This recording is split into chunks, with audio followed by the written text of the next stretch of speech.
Transparency, participation, and accountability are generally seen as the four pillars of good governance. Such system of governance is expected to promote integrity, free flow of information, and enhance the accountability of leaders to the citizenry.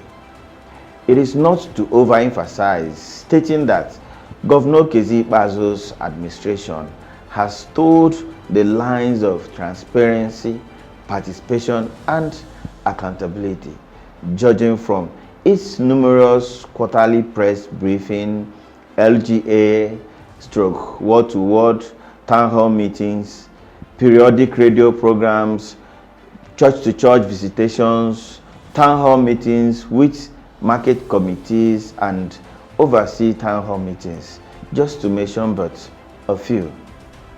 In his first tenure, Governor Ikpeazu was rated as best Abia governor ever in direct engagement with citizens, with over 26 interactive town hall meetings in Abia State alone and over 34 uncensored live radio TV appearances with citizens calling in. These figures does not include the numerous town hall meetings organized by the governor's wife, Mrs. Nkechi Ikpeazu, through her pet project, Vaka Hope Foundation, reaching even more communities at the grassroots levels, empowering Abia women and ensuring inclusiveness is achieved. No wonder Abians overwhelmingly voted him again for a second term in office. As one of the events marking the governor's second term inauguration, the launching of Abia State Migration Information Desk, held on the 27th of May 2019, provided another ample opportunity for Abia indigenes in diaspora to have a tete-a-tete with the people-oriented governor. It presented a platform to showcasing transparency, participation, and inclusiveness. Indeed, it was a moment of reckoning. Sit tight with us as we replay the highlights of what I call the reckoning moment with the diaspora. You are watching the 5th edition of the talk show. I am your host, Obane Newman. Stay with us. His Excellency, sir, we want to use this opportunity, sir, to congratulate you on your re-election. Our biggest problem has been leadership, leadership, and leadership. And thank God, we believe that we have a new generation leadership. And sir, that leadership, we found it in you. I believe in my heart that this governor has the intellectuality that it takes to move Abia State forward. I truly specifically thank you, sir, for your continued interest in the welfare and your commitment to keeping the issues of the diaspora community in focus. Abians in diaspora, they make up a large percentage that is estimated about 50 million Nigerians are in diaspora. And Abians pick up a large percentage. Some estimates go anywhere from 1.5 to 2 million to about 3 million Abians in diaspora. Of course, the diaspora have become a focus in the recent time. You also have to understand, besides the people that you know are in diaspora. These people now have children. The average family is about 3 or 4. So the estimate of 3 million is reasonable. The issue is that we need to find a way to recognize their presence and bring them home. We need to find a solution on how we can clean the trash that we have in Abia and in Umuahia that has become a tradition. It's a solution that is readily available. It is a solution that new age leadership can bring. And so we look forward that you can do for us. We Abians in diaspora, we only do not want to be invited to the party. We want to be part of it. We want the Diaspora Commission to come home so that the diaspora people can have an avenue, a place, and a home where their issues can be addressed. We pray that the governor will use this second term, hopefully in his first 100 days of office, that passing of the Diaspora Commission bill will be part of those achievements, and I'm hoping that we can get that done.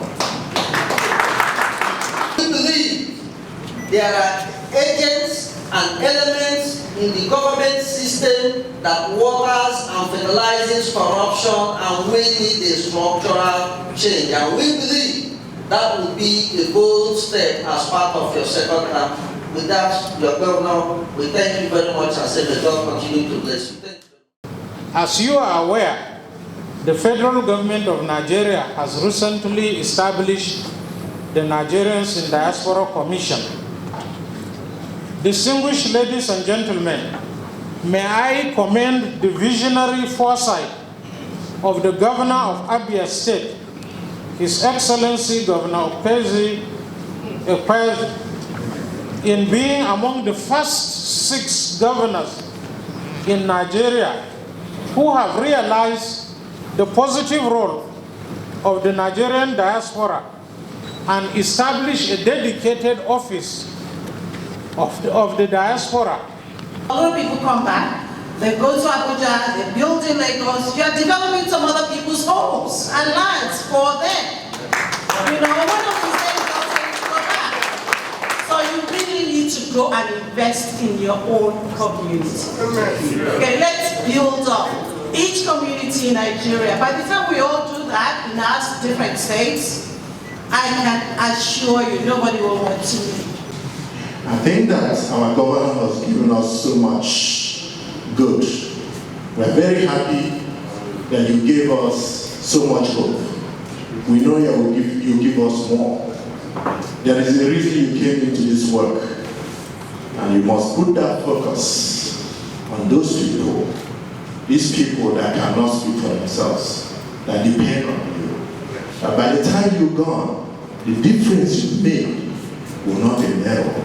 It will be so big that even the people that didn't like you will be forced to talk about the difference you made and not who you are. Thank you very much. Attracting private capital to Abia State has been one of Dr. Victor Okezie-Ikpeazu's cardinal objectives for us to rebuild the state. Knowing fully well that it's only with private capital that we can develop the state as much as we would like to. And given the numbers we've called this evening, $25 billion being remitted by diasporans in 2018, and that was 14% over what was remitted in 2017, which was $22 billion. I mean, that's huge. And I'm sure at least $500 million from that $25 billion is coming from Abians. So it means that you are a very important group of people that we must talk to when it comes to investments. So when this administration came on board, there were like 5 big objectives, 5 big platforms from an investment perspective that was agreed. One of the things we agreed with the governor was, we will attract to this state, in his 8 years as governor, at least $5 billion into this state. That's number one. The second thing we did say was that we're going to put Abia State on investment map, meaning that if you go to Atlanta, New York, China, when they talk about Abia State, it shouldn't be anything new. The third thing we talked about was we have two major organic sectors that we needed to develop, and I'm sure we all know them. The leather and footwear and the garment. That is our mainstay. We needed to develop it. So for us, we needed more investment in that area as well. We also talked about oil and gas. We also talked about communicating our investment objectives more clearly around the world. And the few other objectives we agreed. I must say clearly that today we are on a high in terms of those objectives, and we need your support. So let me tell you in terms of $5 billion objective that we set. If you Google the New Telegraph, I think about 6 months ago, when they were trying to X-ray states and the FDIs that had come in 2018, you will see Abia as number 3. Clearly after Abuja and Lagos. It's not a small. And like my friends would say, our company means our poor. We're just starting. You know, because we've just created the platforms. And what do I mean by platform? People don't invest in the air. You invest on platforms. So we're establishing the biggest 9,800 hectares industrial city in Bay Economics. I'm sure we've all heard about it.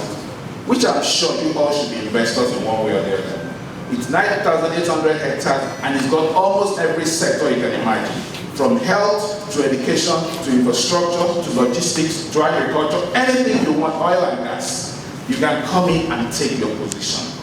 So that's a big investment platform. We also have the Heritage City at Owerenta, which is going to be the finest livable city in the southeast. Take my words. As fine as what we find in anywhere in the US or in the UK, that is under development as I speak to you. That's the second project, and also it's got education, it's got health, it's got almost any platform you want to come and invest. If you want to do agriculture, we've got enough agricultural land for you to come and set up agro-industrial parks. We're building, interestingly, the largest leather city park in Africa and the largest footwear factory today in Africa called Nibra Factory. 24 million pairs of shoes a year. It will be commissioned this year. So having said that, and to keep it short, the investment opportunities in Abia are enormous. And I can tell you, there are certain things we didn't get so right in the first 4 years, like everything, nobody's perfect, but just watch the space in the next 4 years.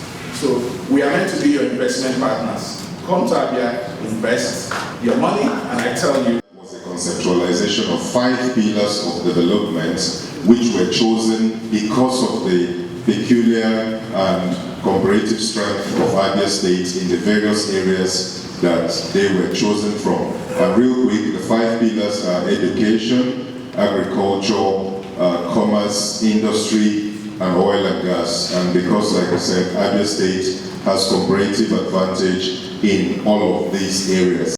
It has been said over and over again, and words will fail me if I try to repeat what has been so documented, especially by no less a person than the powerful lady that is sitting on the diaspora chair in Nigeria doing new and great things, Abia.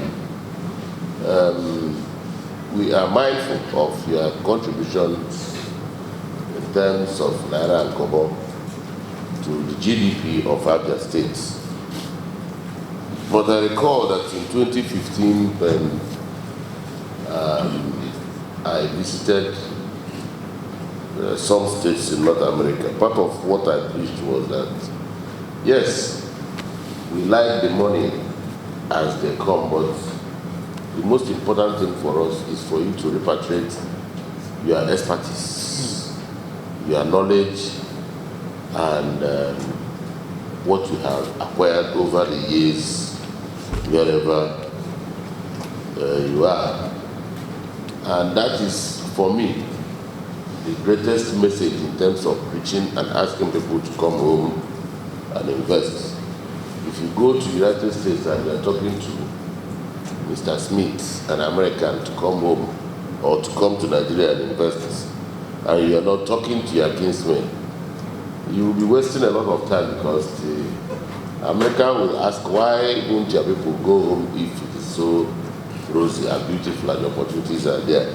So for me, the starting point should be for each and every one of us to find time to return and come as you have done now, and also to see some of the things we are doing.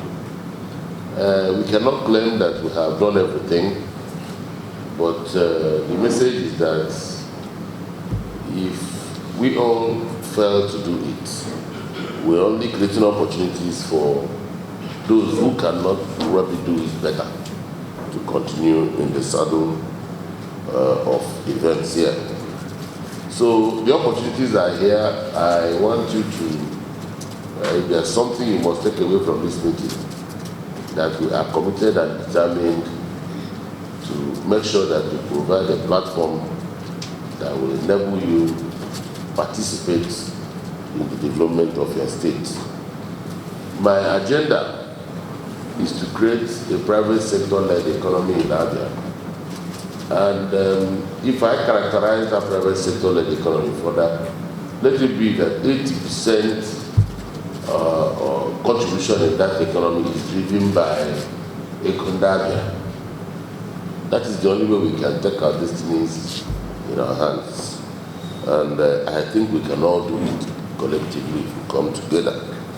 I want to acknowledge in a special way the robust relationship that has flourished since the past 4 years. I wouldn't have been able to achieve anything near what you see today without your tacit support and without you getting my back at you say where you're coming from. I appreciate the medical missions and I want them to continue. We have tried to mainstream logistics arrangements around medical mission so that my personal physician, Dr. Mike Enina, sits on the desk and handles it.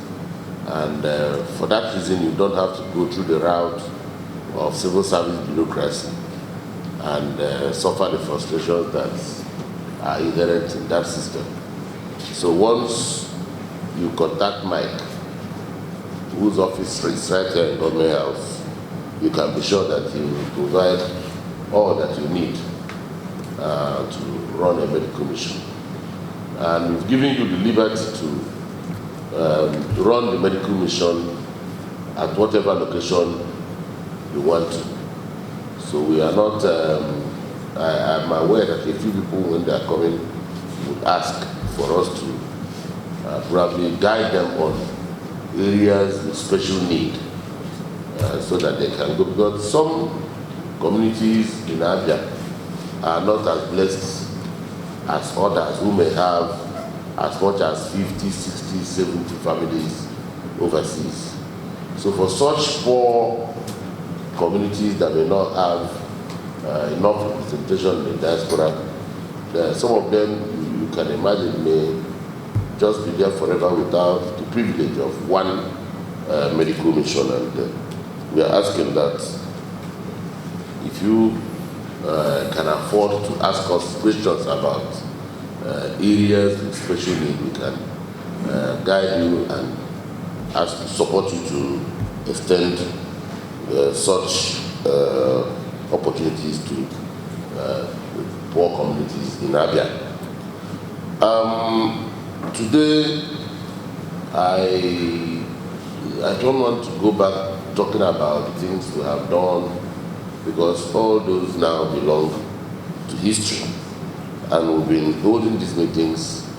A few weeks ago, I was in Houston and I tried to talk to our people about some of the things we are doing. My interest this evening would be to talk about the things we do and what we expect to see between now and the next 24, 36 months. We are mindful of the fact that we must get a good closure on some of our projects. So within the next 100 days, we are going to ensure that we conclude 60 to 70% of all ongoing projects, including our flagship projects across Abia. The Abia Ring Road, the Abia Mboro Road, the flyover to Sioma, Osusu Road, the road leading from Owenenta through Kokurahara to Umenye, and the one leading from Obikaja to that St. John and Umenye. All our ongoing roads, 70 to 80% of them, by the special grace of God, will be concluded between now and the next 100 days. Actually, we started the Canadian chapter in, I would say, about 2.5 years ago, after the governor, won the election, and the process of, he had like challenges with his opponent. While it was going on, I was excited that he was educated, and he was a young man, and I watched him speak a couple of times, and the way he addresses his audience, he was, in my opinion, he was always very well articulated. And I thought to myself, we can't be on the side while we expect change to happen. I mobilized, people, and I remember I told everyone in my group, I said, hey, I want you to throw the problem with a tip of suggestion of how we can do things better. And if you're for it, let's work together to support our governor, Dr. Okezie Ikpeazu. And just like everything else, I'll probably tell you, a lot of people from Ite, they were for it, because I knew, being married to an Ungwa man for almost 24 years, I knew a lot of Ungwa people were already on board. But I needed to bring, people from Item, Abriba, to be inclusive. So, I mobilized people that I knew that can talk to someone in Toronto, in Canada, and they listen. And they came on board. And most of them were like, they came on board, they spoke, they're like, Joy, you know what, we'll see. And we've been doing it. A lot of people in my group, I've met a few when I came back. They're like, oh, we read your comment, we see what's going on in the group, and you're really doing a good job. And so that was my motivation. Like I said, the education and how he addressed and his strategies, actually. So when I started, I came to, last year in March, I came to Nigeria. I spoke back to what I do as an educator. I went to the Ministry of Education and I spoke to the commission. I said, this is what I do. He said, okay, maybe you can go talk to the people at the ministry. So I spoke to Mrs. Agodi at that time, but she retired a couple of months back. And I remember when I came to her office, she said, I told her, I said, can I look at your curriculum plans? And she brought the curriculum. Honestly, they had the paper teaching now, but I said to her, how do you evaluate the teachers, to support the learners in the classroom? It's not having, it's not the structure, the curriculum structure, more of the classroom teaching method, or strategies that teachers use in the classroom. So when I said that, she said, it's actually interesting. I said, because in today's learning, it needs to be inclusive, recognizing how we all learn differently, just like our names are. She said, actually, you're right. The new United Nations document we got just spoke about. I said to her, yes, in 2009, or about that, the government, even in Canada, it was important to have an inclusive classroom where they bring in those children or youths with learning challenges. When I say youths, even up to 25 years, because instead of having those with learning challenges in a different classroom, they bring them in with those children who who are high earners, but modifying the the paperwork you offer to those. So when we had that discussion, she's like, yes. And so I said to Dr. Mboji, I would like to speak to the governor.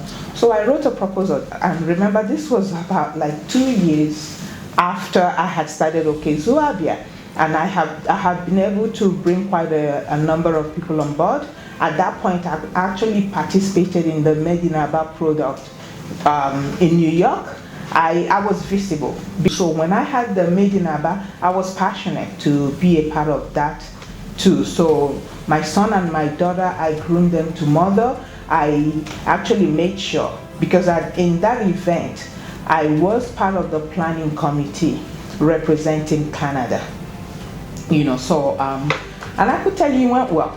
Just like everything else, there were a little hitch here and there, but it was amazing to showcase our culture, the Made in Abia. As you can see right here, since I came in, I've been wearing the Made in Abia products as well. And yeah, so those were what I did. And I said to him, I would like to meet with the governor. So that's where the support comes in. You see, the 2 years, because I wanted to go to the governor with a tangible information, not just to go, blabbing about what I do in Canada. What have you done here? So I told him, and fortunately in April, just fast forwarding the whole thing, in April 2019, just about last month, I understood that he was coming. Our national president, Chief Aburike, told me that the governor was coming to address the diaspora. I had to fly in from, I had a conference, but it was important that I came. So I had the opportunity to meet with the governor, and I handed in over my proposal, which he made a speech. When he was talking about how he's interested in education and the special education, I felt like I wrote what he was saying, because pretty much everything he spoke about was in my proposal. And when I was talking to him, I said, wow, it was interesting. I've actually been following you. He was supposed to come for an interview in Ryerson University. It never really happened, because of course I understand his schedule. So he made a note on my proposal and said, okay, they should, to keep in touch. But during the inauguration, I felt it was a good time to come, because now is the time, like you said, not so much of a reward, but a support to be able to impart that change. And I hear Governor is saying we should bring back our skills. And it was interesting at the May 27th Diaspora event we had. I had the opportunity to, speak. Would I say address the governor or the audience, or to, show my appreciation? And it was interesting. I told him, I said, he's done tremendous work in education, which I keep saying I'm passionate about it. And he said to me, he promised, actually, he gave me his word in Houston. He said, I promise you I will get back to you. That was powerful. And when I was talking, he looked into my eyes and he said, I believe everything you said. I will see how we can bring you on board on what we do. And after that too, of course, we were at the inauguration, so it's going well so far. At least the process of him providing support and the platform to showcase that skill. The key things in development, we can say light, road, and water. Because the road, Abia State is so much accessible. Not too far away, we're close to, you can access different countries. Here in River State, if you go by land and by water, you can sail through another country, and by land actually to water through Calabar, you can access Cameroon. And I remember growing up, yes, I grew up in Lagos, but I come to Abia as an 18 girl. You will see going to buy fabrics from the street. You see men and women from all walks of Africa, I'm telling you. come and they're speaking in different languages, scrambling for the fabric. And I feel like that's been missing because there's no access to come. It takes them, some will say, over 2 days to come from, many will come into Lagos, and from Lagos they come to Abia. So I feel like the road, and it's good that the governor has started a few projects in the road project. Recognize, I'm not ignorant of what's happened in our state the past 16 years, right? And at the same time, I recognize what he's started doing. My plea is for him, no matter how difficult it is, to try to give the people, I'm glad he's an Ungwa man, so he's home. To make home, I would say, be married to an Ungwa person. I'm more like an Ungwa now that I am eating. Make home more accessible to attract. We need the road. And see, if the light is the federal government, how can we romance the federal government? Because our state will not just benefit the Abian citizens. Trust me, it will bring Nigeria as a country and back to being what it is, the giant of Africa. I'm telling you, because manufacturing, there's a place where they manufacture clothes, shoes. I'm telling you, like shoes, solid shoes. So we need to attract people. I have seen a couple of roads in the process, right? And 4 years is a lot of time for something that's already started. Not so much a time, but it is time if you are, I see his passion. And like I said at the event we had, I said, we need to pray him up, for his challenges. And if the governor will, watch this Abia online, sir, I am pleading to try for the road. If the road is accessible and there's light, I'll say water, because you take a shower to go run business. You'll be amazed, and trust me, your legacy will live forever. You're a young, vibrant man, and I don't think you're going anywhere soon. So all these projects you've started, you will live to see the benefit or the outcome. And I am here in my little way. I am willing to throw in the challenge and a solution to the challenge. Just having that Zoabia Canada has been a platform. There's actually another group we developed during the election. I have a few family members who belong to various, like you are aware, there's different parties in Nigeria. But yes, Dr. Paz is, our executive governor is of PDP, but my drive was not really the party, it was what he stands for. So I looked at people and what they stood for, and I used that to say to people, how about you throw the problem? What's your solution to that problem? So we developed this, a group was formed, let's develop our country. And being an Igbo and an Item girl, sorry, I will keep going back to that, because I like that part of my culture, that Item people, we come home. I grew up in Lagos, and it's always time to come home. So that means Akurula. I hear my mentor say, oh, Akurula. And so I talk to people to come to invest.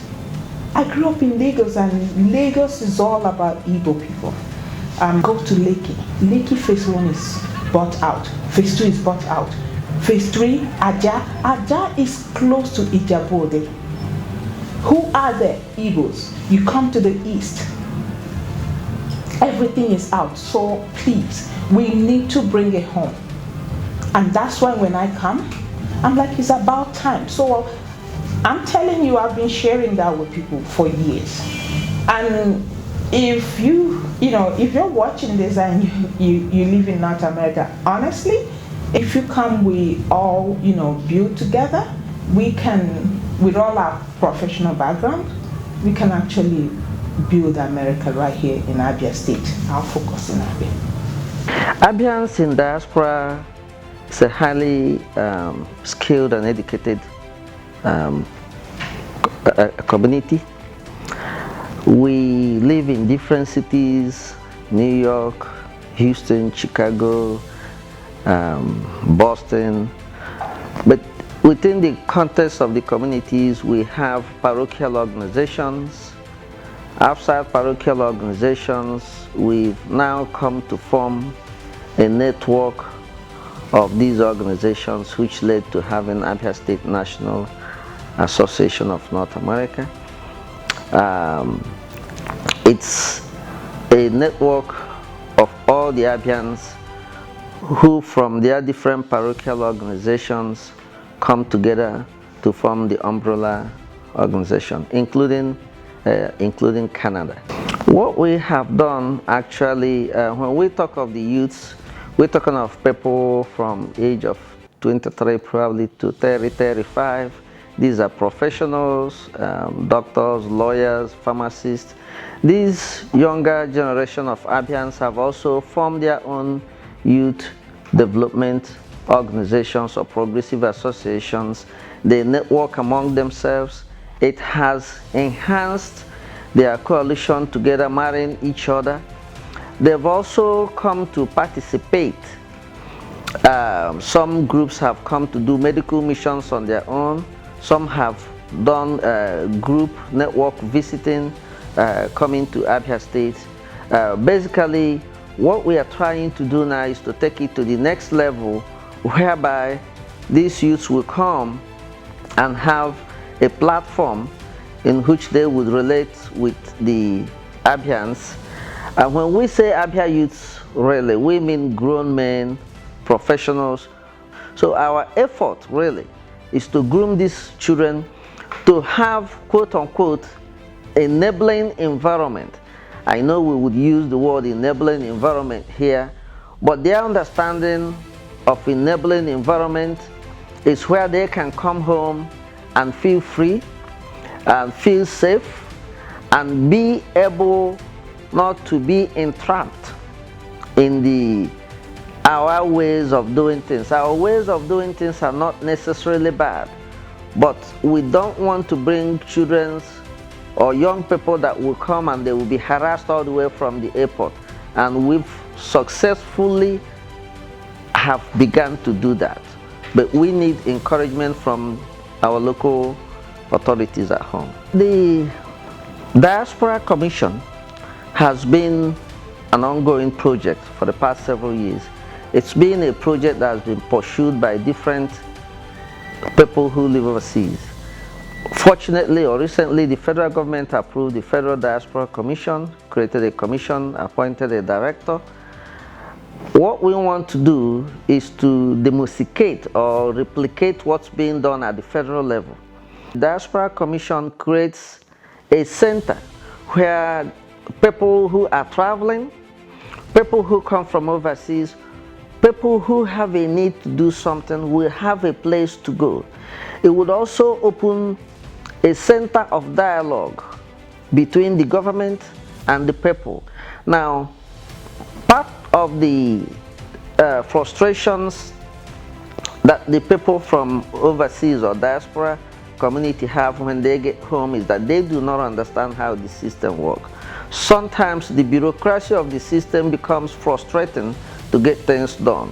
So using a diaspora commission that will be able to tailor both the needs and the opportunities that are here.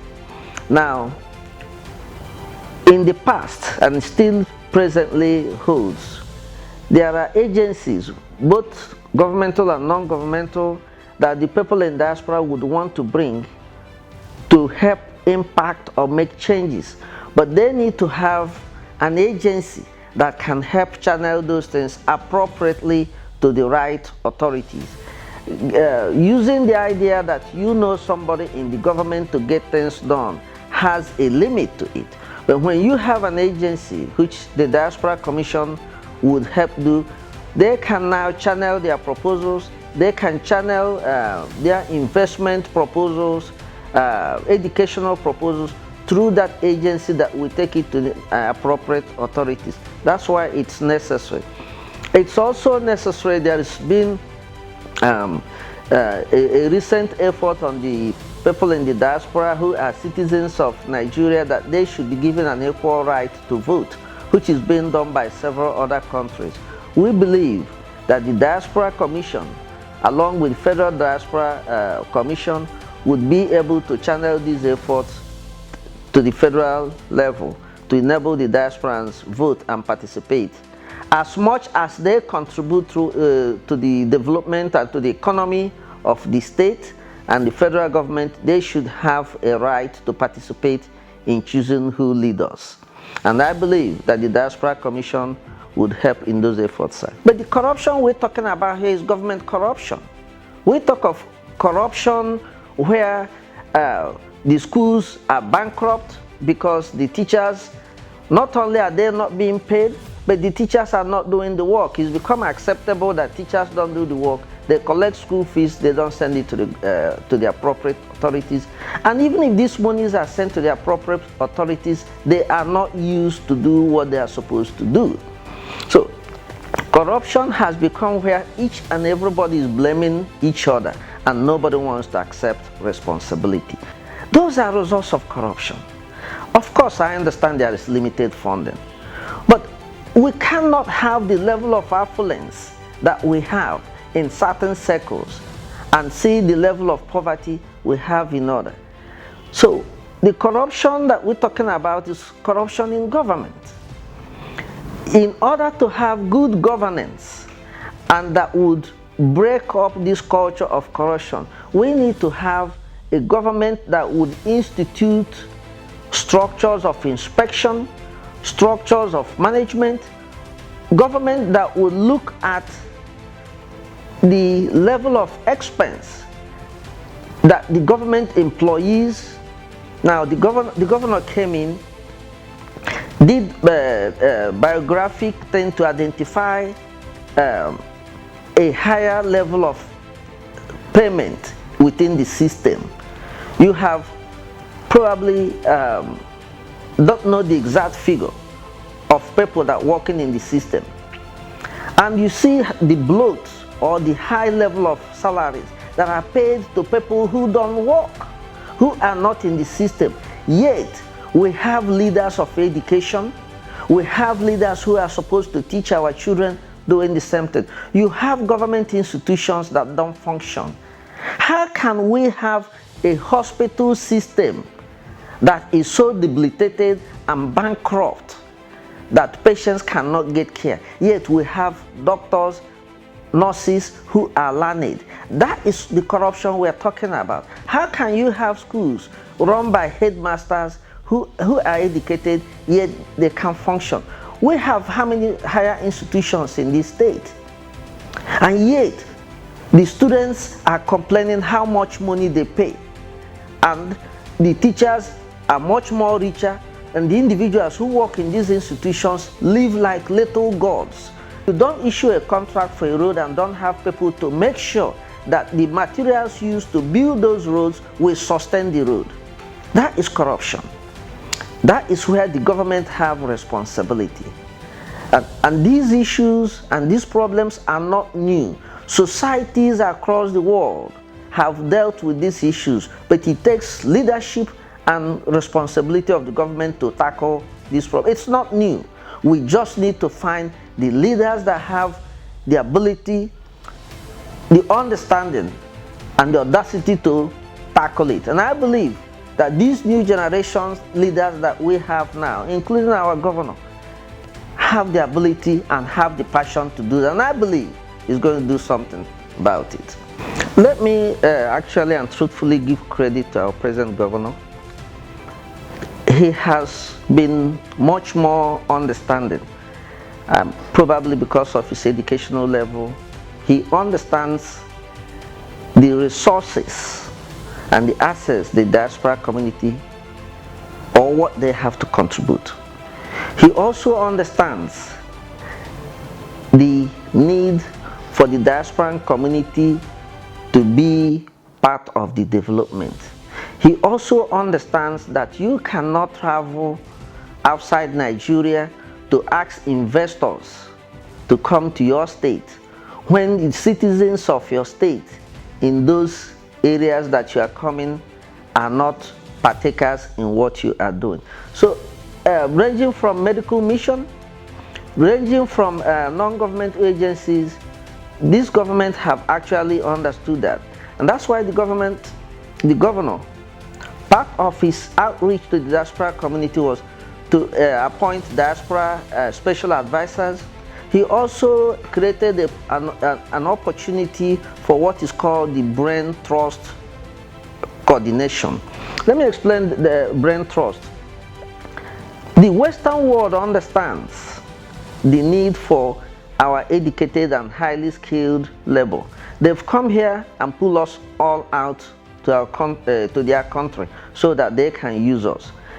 Countries like India and some other Asian countries, they understood this 10, 15, 20 years ago, and they made effort to repatriate their people from the Western world to come back and offer the same service that they are doing in the Western world.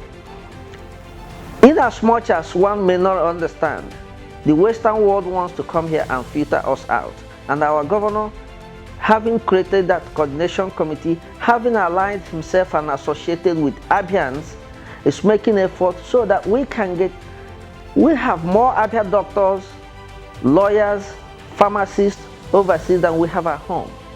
And these people working with the government are able to come along to help bringing new technology, bringing new educational system, and helping the government to attract opportunities.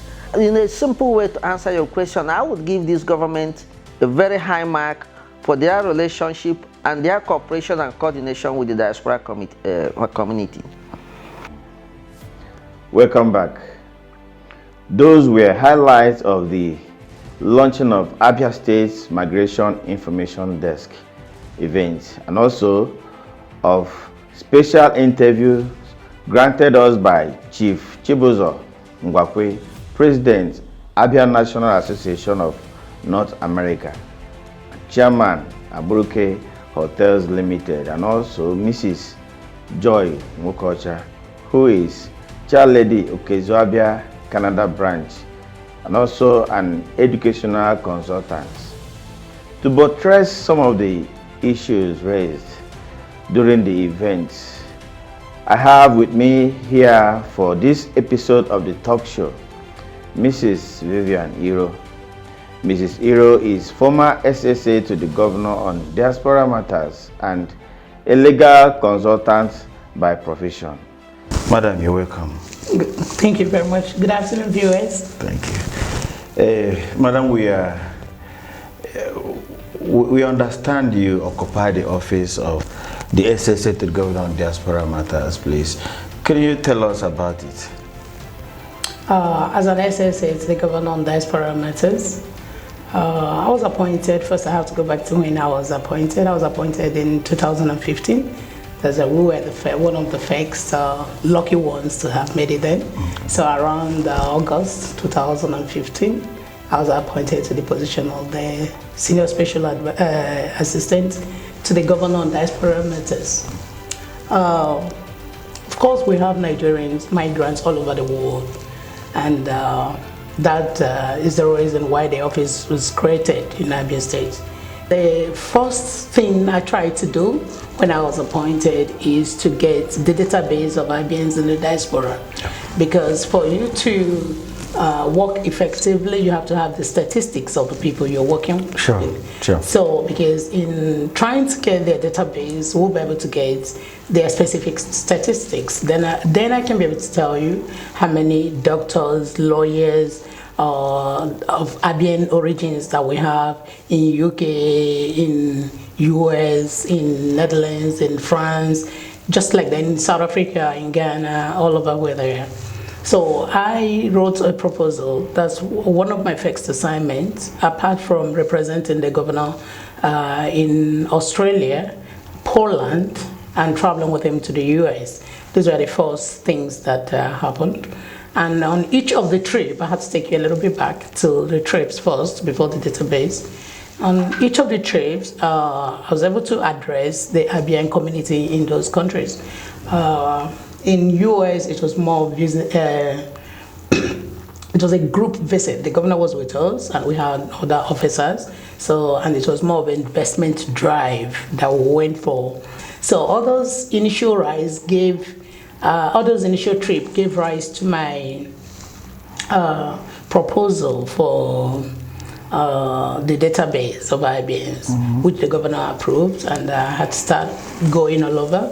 I was in UK to speak to IBNs, they need to key into the database. I was also in Valencia, I was in South Africa, I was in the Netherlands, I also went to France. So I did a lot of travel within the period to make sure that I got IBNs to key into the database. So we saw that as an incentive, that if we could have a land for IBNs, mapped out, that where we can call Diaspora Village, where we can build Diaspora Village. And of course, that's also bringing an investment, development into the state. So that was still one of the things that we use as an incentive to key into the database. But I can tell you, to this moment, most people, I still understand their fears, because we created a website. The website is still on, where people could go in and register. But yeah, we got some, but it's ongoing. It's growing. We are talking about the database. The database is Can ongoing. you give us the address of the website? www.abiadiaspora.com. www.abiadiaspora.com. Yeah. The website is in existence. It's in right? existence. At the moment. abiadiaspora.com. Yes. Okay. From what you have said, I understand that your duties are to ensure that Abians in diaspora are carried along in the scheme of things in Abia State, and also to connect the governor or the government to any opportunity available in the diaspora for the benefit of the state. I think that should be your primary duties, right? Exactly, that is what it is. Okay. But yeah, primarily that's what it is. Now, what have been your challenges? Can you say it was a success, during your time as the SSA to the governor on diaspora matters? What were your challenges? Yeah, there were so many hitches here and there. But all the same, we were able to record some success as well. The hitches is of course, things don't work the way it works in the Western world. Someone from UK will send you a letter and expect you to act on it within 24 hours. So the 24 hours, I'm busy trying to get an appointment with the governor to get his view on that letter. So it's definitely one of my most difficult challenges. And on my own, I could not decide on such mails, because I'm not working for myself, I'm working for someone else. And that is the person of the executive governor of Abia State. So I cannot make decision binding him without his intention and without his knowledge. So I have to wait. Sometimes those letters that would take maybe 1 or 2 days to respond might take a whole lot of time, and of course that creates a bridge between me and the Abians who are trying to get the governor's consent, whether he will either is a visit or it's a visit. Most times it's always a visit. Either the governor is to visit the UK or they are to come home here to discuss it, secure appointment mostly. So it's due to those challenges of not being able to see him at will, as when I want to or when it's necessary. So that's one of my biggest challenges. But apart from that, but each time I get to see him, it's always a good response. So that's no problem. Thank you for that. we understand that Governor Baz is a listening governor. Yes, of course, yes. Now, recently you organized an event where some diasporas had the opportunity to interact with the governor, and sometime during the event, a book was launched. Can you tell us about that, please? Okay, yeah. Is a follow-up to the inauguration plan that we have here about a few days ago. The diasporas want to, of course, be part of the inauguration plan, so they decided to have theirs before the main inauguration, so that they could have an opportunity to interact with the governor, talk to him, ask him questions and all that. The book is about the information desk that has been approved by the governor in his last term. So what the book is actually about is something that one can hold on to and say, today we've launched the diaspora desk. People can go, like if you watch on the first page of the book, on the forward page, it is said that the book acts as an information, it's a booklet for people who have been adequately, been counseled and be guided by the desk, by the office. So it is not about having all the details in the book. It is about, meeting somebody, knowing that in Abia State, when you're traveling and you're having challenges on the information, you can get virtually everything on the internet these days. But there's a desk in the office that you can go and talk to experts. So you said this immigration information desk, right? Yes. Immigration. Migrant information. Okay, desk. Migrant information desk. If you're going away, then you come there. That's why we wanted to partner with the embassies, consular offices. We will also get there if we have opportunity of doing that.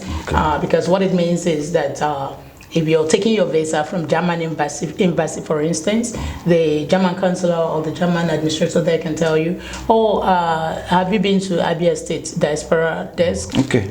And also during the same event, in your speech, your speech revolved around Diaspora Commission, or creating a Diaspora Commission. Can you tell us about what Diaspora Commission stands for? Diaspora Commission is a commission set up by the federal government. Act now is a law that the act creates the commission itself. Is an agency of the federal government. It was made possible by the diaspora community, and because it is their push, when you go, they come like a pressure group. This is what we want, because they need an avenue where their voice can be heard, where they can channel their debates, where they can channel their wants, where they can channel all that they've been fighting for. So the federal government passed that bill into 2017, and that means that now the commission is setting up the commission. So now we have a DG of the commission in the person of Abia, who was also the former chairperson on Diaspora Affairs. So the chairman committee on Diaspora Affairs when she was in the House member. So the commission acts like a ministry, semi-ministry, an agency of the government. So the diasporas, people come from London, people come from America, some come through my office, some come through you, even Newman, some go through other people to get what they want. Some have so much investment to bring in. They don't know who to talk to. They don't know who to speak to. Even if they don't trust me, but they need to go somewhere. They need to talk to people to say, this is what I am having. This is the passion I'm bringing into my people, because I have this investment drive that I want my people to benefit from. This is the medical mission that I'm driving home. I need someone to support me, and it starts from somewhere. So the commission is going to be bigger than me, bigger than the office, bigger than any diaspora in itself. So it's like a commission for the diasporas that is going to take care of all the diasporas affairs and diasporas matters. So, and it's a law. So, and this Abia State Diaspora Commission that we're fighting for, if it is set up, it is set up by law, by Abia State law, guiding the setting up of an agency or a commission, as the case may be. So, which means we're going to have people from Ministry of Justice, different departments that work in that commission as well, seconded to us, that will be working with us. So as time goes on, it will have employment also for other people, and we'll also, initially we're looking at having subvention from the government, and we'll also generate our own fund. Sure. Yes, we will also generate our own fund so that it can provide employment, and it can also provide opportunities both for people at home and also for the diasporas and as well. Diaspora Commission is going to create a platform for the diasporans to table their issues, be it investments opportunities, exactly. Whatever. Yeah, exactly. Okay. Now, what can you say, or how can you rate the level of cooperation between the Governor Bazo's administration and the diasporas? I mean, the Abians in diaspora. I mean, in your time I'll give him 80%. Why will you do that? Why will I do that?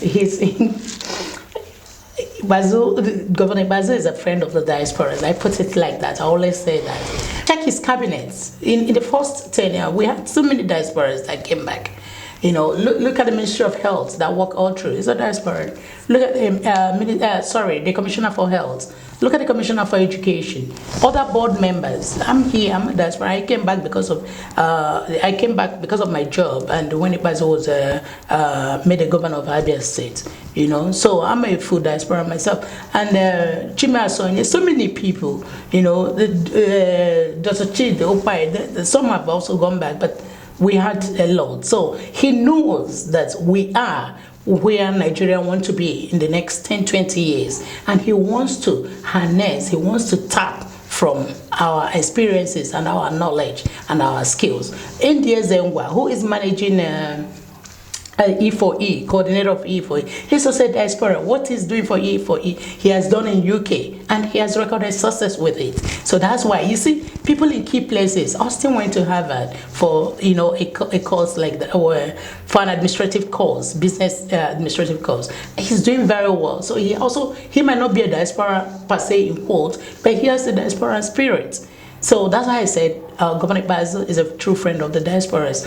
You are saying that the governor has a very good working relationship with the diaspora. Yes, he does. During your time, what were your legacy achievements as the SSA to the governor on diaspora matters? Format, please. One, I'm so happy that I got approval for the database that I'm working on it. Kudos to Dr. Bazo.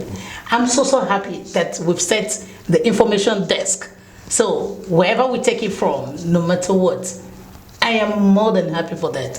Now the commission, it finally set up. We've worked, during my time, worked up to 60% of it. So we're only waiting for 40% or 30% approved. So I am very, very happy on those achievements. So the investment drive that came from one place to another and the other, it's a gradual process. It's until it materializes, you will not say this is what it is. But these 3 points that I'm telling you, for the fact that I got approvals to do these 3 things, oh my goodness, I give him credit and I'm happy with myself. Wow.